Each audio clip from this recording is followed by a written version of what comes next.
C'est le 22 mai 2017, sur instruction du Premier ministre, qu'a été décrétée la suspension de la délivrance de tout titre d'occupation des terres du littoral et du périmètre lagunaire d'Assini.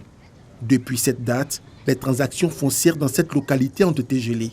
Un manque à gagner pour Sylvain, démarcheur et intermédiaire dans la vente de terrain. Son activité a été fortement impactée. L'activité principale des habitants ici, c'est la pêche. Et aujourd'hui, après la pêche, c'est la vente des terrains. Donc, on vend un peu, les parents vendent un peu, ils gardent un peu, ils vendent un peu, ils gardent un peu. Et depuis cette affaire, ça fait que, d'abord, la pêche ne bouge plus. Donc, c'est sur les terrains que les gens vivent un peu. Aujourd'hui, avec cette levée de la mesure de suspension, c'est un ouf de soulagement pour les populations, mais surtout les propriétaires terriens. Il faut être vraiment sincère, nous avons souffert 3 ans. 3 ans de souffrance pour un royaume qui n'a ni cacao, ni café. Nous ne vivons que de la pêche et de nos terres.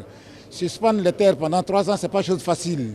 Aujourd'hui, nous pouvons pousser un ouf de soulagement parce que nous aurons la possibilité de vendre nos terres et faire tous nos papiers comme cela se doit dans la légalité.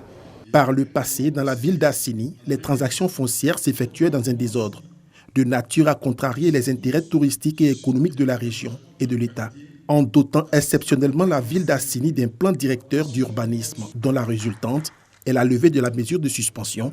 Le gouvernement entend préserver le potentiel touristique de la ville. C'est l'occasion de remercier l'État de Côte d'Ivoire à travers le ministre pour nous avoir donné cet instrument-là, cet outil.